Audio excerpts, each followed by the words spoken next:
আসসালামু আলাইকুম। আজকে দেখাচ্ছি খুবই সুস্বাদু গাজরের লাড্ডু। আমরা প্রথমে গাজর কুচি করে রেখেছি চিকন করে।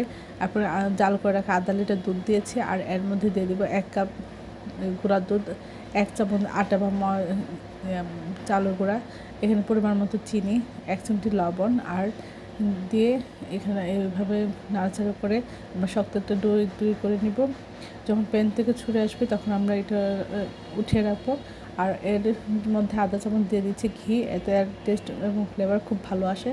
তারপর এটা রেখে দিব। আমরা এখন গাজর কুচি একটা প্যানে দিয়ে এর মধ্যে দিয়ে দিব পরিমাণ মতো চিনি, সামান্য একটু এলাচ গুঁড়া এতে এবং তেজপাতা, এতে ভালো আসবে টেস্ট। আর এখানে পরিমাণ মতো গুঁড়া দুধ আর দিয়ে দেবো ১ চামচ কর্নফ্লাওয়ার। আর এর মধ্যে দিয়ে দেবো আধা চামচ ঘি, এতে খুবই টেস্ট হয়। এবং এটা জাল করে আমরা নামিয়ে রাখবো। তারপরে আমরা এটি সুন্দর গুঁড়া দুধের এটা আমরা এবার ছোটো ছোটো বল করে রাখবো। তারপরে আর গাজরের যে হালুয়াটা তৈরি করলাম সেটা আমরা হাতে নিয়ে ছড়িয়ে রাখবো। ছড়ানোর পরে আমরা মাঝখানে ওই বলগুলি দিয়ে দিব, দিয়ে চারপাশে মুড়িয়ে টোটাল একটা বড় একটা বলে তৈরি করে নেব। এটা বানানো সহজ এবং লাড্ডুটা দিয়ে খুবই অসাধারণ হয়। সুন্দর সেটা আমরা হাত দিয়ে গোল করে নিব একটা লাড্ডু শেপে। প্রতিটা বল আমরা তৈরি করে নেব। সবগুলো যখন বানানো হবে তখন আমরা লাড্ডু তৈরি করে নেব। বলগুলি গুঁড়া দুধের ইয়াতে আমরা মুড়িয়ে নিব।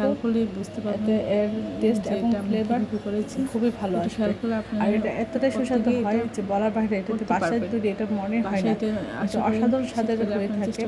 আশা করি এই রেসিপিটা আপনারা এই শীতের সিজনে একবার হলেও ট্রাই করবেন। গাজর দেখুন যে বল এবং গুঁড়া দুধ আমরা এইভাবে করে নিলে বাচ্চারা অনেক গুঁড়া দুধ দিয়ে মুড়িয়ে নিয়েছি, নিয়ে আমরা এটা পরিবেশন করবো। লাগে দেখতে অত্যন্ত সুস্বাদু হয় এবং সবাই যাদের যাচ্ছে ট্রাই করে মজা করে খায়। আমি একটু এইভাবে কেটে দেখাচ্ছি, দেখুন ভিতরটা অনেক মজা হয়। সবাই চ্যানেলটি লাইক করুন, যতটা সাবস্ক্রাইব করবেন, প্রিয়জনকে বেশি বেশি করে শেয়ার দেবেন। আমার চ্যানেলে সব রকমের রান্নার রেসিপি রয়েছে, আশা করি দেখবেন।